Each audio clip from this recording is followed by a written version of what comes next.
नमस्कार साथियों, आज का जो टॉपिक है पूर्व रूप संधि। पूर्व रूप का मतलब होता है कि पहले के जैसा, यानी पहले के समान। जब दो वर्णों में जो पहले के समान जो आदेश होता है उसको बोलते हैं पूर्व रूप। तो जो पूर्व रूप जो संधि है, इसमें दो वर्णों के स्थान पर पूर्व के जैसा एक आदेश होता है। यानी ये जो संधि है ये भी एकादेश का ही एक रूप है, लेकिन इसमें जो एकादेश होता है वो दोनों वर्णों के स्थान पर पूर्व के जैसा होता है। जैसे इसको एक सूत्र से समझते हैं। एक सूत्र है और सूत्र का नाम है एंगः पदान्ता दत्ति। ये सूत्र है एंगः पदान्ता दत्ति।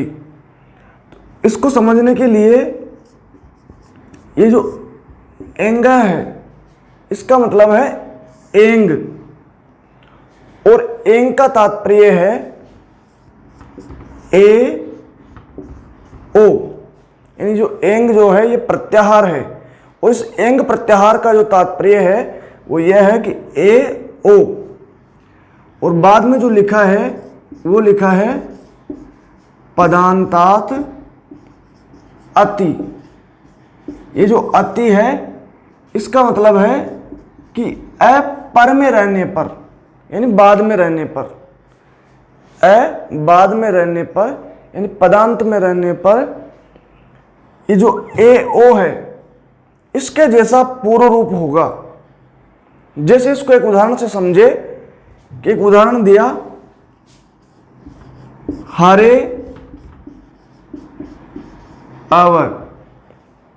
ठीक है, अब इसमें जो हरे का जो ए है और इधर अव का जो ए है, इन दोनों वर्णों में जो पूर्व का जो वर्ण है ए, इसके समान अब दोनों वर्णों के स्थान पर ये पहले के जैसा हो जाएगा।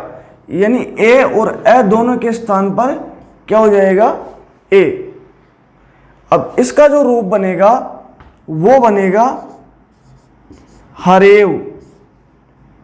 ठीक है, और कई कई जगह पर यदि इसको अपन ए को अवग्रह मान ले तो इसको हरेव ऐसा भी लिख सकते हैं। लेकिन यहां जो समझने की बात है वो यह है कि ए और ए दोनों के स्थान पर ए जो है पूर्व रूप एकादेश होता है, और इसका जो रूप बनता है वो बनता है हरेव। ये इसको लिख सकते हैं हरे अव, यानी ए को यहां पर अवग्रह के रूप में लिख दिया जाता है। ठीक है, तो यानी यहां जो समझना है वो ये है कि ए और ओ के बाद में ए रहने पर पूर्व रूप एकादेश होता है। जैसे एक और यदि उदाहरण ले, जैसे एक उदाहरण लिया, गृहे अस्मि। अब यहां पर जो गृहे का जो ए है और अस्मि का जो ए है, अब इन दोनों के स्थान पर पूर्व के जैसा, यानी ए ये क्या हो जाएगा, दोनों के स्थान पर ए एकादेश हो जाएगा। ठीक है, और ये जो रूप बनेगा वो बनेगा गृहेस्मि, या इसको लिख सकते हैं गृहे अस्मि। ठीक है, यानी अवग्रह का चिन्ह भी लगा सकते हैं और नहीं लगाए तो भी कोई दिक्कत नहीं है। ठीक है, तो यानी कहने का मतलब यह है कि ए या ओ के बाद में ए होना चाहिए। ये इसकी शर्त है कि ए यदि बाद में रहेगा तो वहां पर पूर्व के जैसा आदेश हो जाएगा। जैसे एक उदाहरण अपन ओ का ले, जैसे एक उदाहरण आता है, विष्णु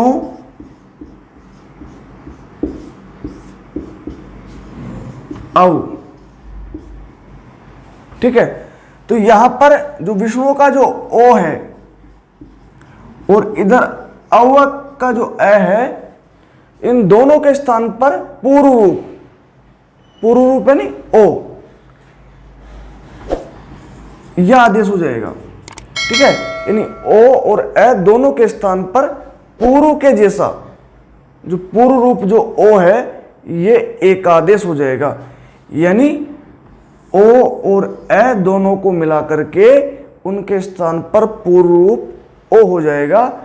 और इस प्रकार से जो इसका जो रूप बनेगा वो बनेगा विष्णु, या इसको लिख सकते हैं विष्णु अव। ठीक है, इस प्रकार से ये इसका उदाहरण है। ठीक है, इसी प्रकार से इसके कई सारे उदाहरण अपन बना सकते हैं। जैसे एक उदाहरण है,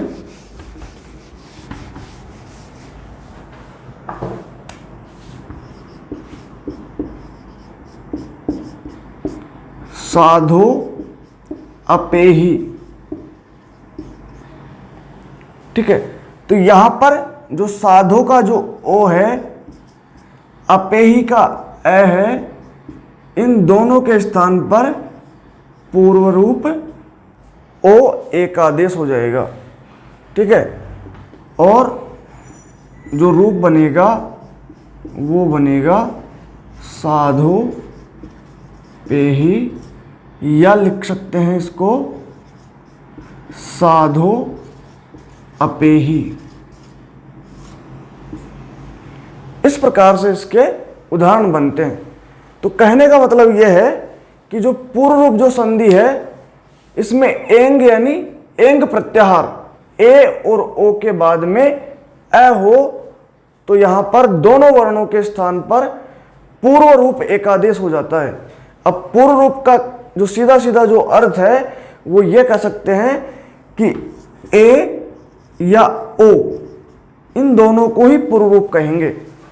ठीक है, यानी ये पहले वाली स्थिति में होनी चाहिए, तब जाकर के वो संधि पूर्व रूप संधि कहलाएगी।